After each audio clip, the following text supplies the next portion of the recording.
नमस्कार दोस्तों। आज अपन इस वीडियो में बात करेंगे फ्रीजियम टेबलेट्स के बारे में।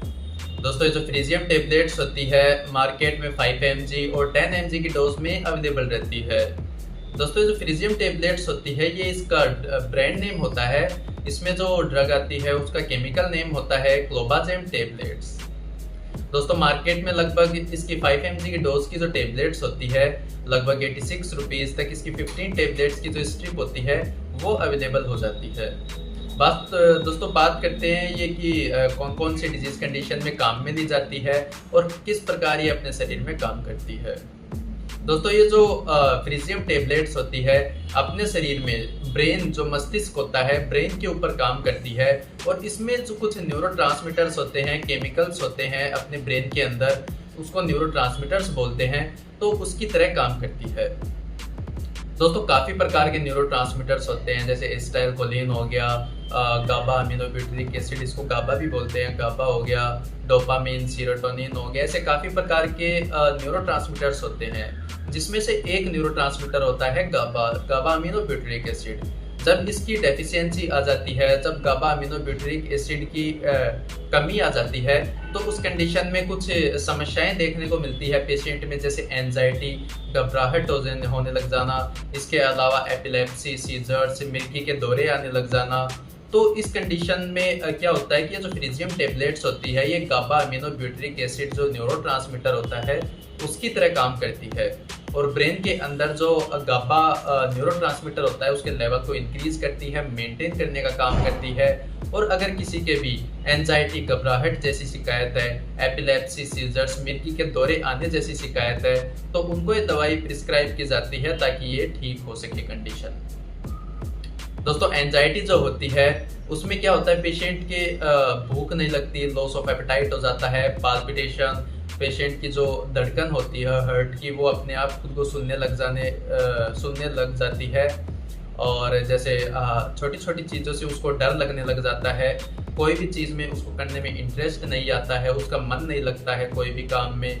तो ये कुछ सिम्टम्स प्रेजेंट होते हैं एंजाइटी घबराहट वाले पेशेंट में, तो इसको ठीक करने के लिए फ्रीजियम टेबलेट्स प्रिस्क्राइब की जाती है। दोस्तों जो फ्रीजियम टेबलेट्स होती है ये एपिलेप्सी मतलब किसी के मिर्गी के दौरे आते हैं तो उसमें जब कभी भी अपने ब्रेन के अंदर न्यूरोट्रांसमीटर्स का एबनॉर्मलिटी आती है तो उस कंडीशन में मिर्गी के दौरे आ सकते हैं। तो ये जो फ्रीजियम टेबलेट्स होती है न्यूरोट्रांसमीटर्स को मेंटेन करने का काम करती है और एपिलेप्सी और सीजर्स को ठीक करने का काम करती है। दोस्तों फ्रीजियम टेबलेट्स की अगर अपन दुष्प्रभाव या फिर साइड इफेक्ट्स की अगर अपन बात करें तो दोस्तों ये एक प्रकार से अपने मस्तिष्क मतलब अपने ब्रेन पे काम करती है। तो जो भी दवा होती है अपने ब्रेन पे काम करती है उसके काफ़ी सारे साइड इफेक्ट्स देखे जाते हैं, तो उसमें से ये भी है। तो इसमें कुछ सामान्य दुष्प्रभाव ऐसे देखे जा सकते हैं जैसे ड्राइनेस इन माउथ, मुंह सूखा सूखा रहना, एजिटेशन, पेशेंट को काफ़ी इरिटेशन होना और बहुत जल्द गुस्सा हो जाना। इसके अलावा पेशेंट के नोजिया, वोमिटिंग, जी मचलाना, उल्टी आना, कॉन्स्टिपेशन, कब्जी रह जाना, ऐसे कुछ सामान्य दुष्प्रभाव देखे जा सकते हैं। दोस्तों ये जो अगर दुष्प्रभाव आप में आते हैं तो कॉमनली तो अपने आप ठीक हो जाते हैं, जैसे जैसे ड्रग की टॉक्सिसिटी कम होती है वैसे वैसे।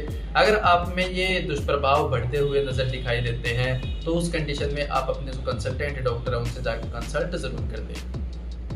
दोस्तों फ्रीजियम टेबलेट्स होती है अगर कोई वुमेन है जो प्रेग्नेंट स्टेज में है या फिर लैक्टेटिंग स्टेज मतलब बच्चे को दूध पिलाने वाली स्टेज में है तो उनको ये दवा बहुत ज़्यादा सावधानियों के साथ में लेनी चाहिए क्योंकि उनमें टेराटोजेनिक इफेक्ट आने के चांसेस बहुत ज़्यादा रहते हैं।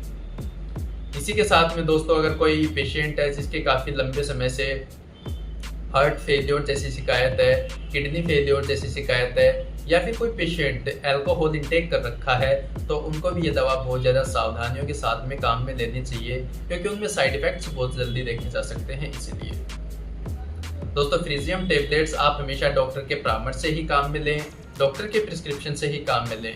अपने आप से कभी भी कोई भी दवा सेल्फ मेडिकेशन के रूप में काम में ना लें। दोस्तों फ्रीजियम टेबलेट्स की इन्फॉर्मेशन आपको थोड़ी भी इन्फॉर्मेटिव लगी हो, थोड़ी भी नॉलेजेबल लगी हो तो वीडियो को लाइक एंड कमेंट जरूर कर दें, चैनल को सब्सक्राइब करना ना भूलें। Thank you.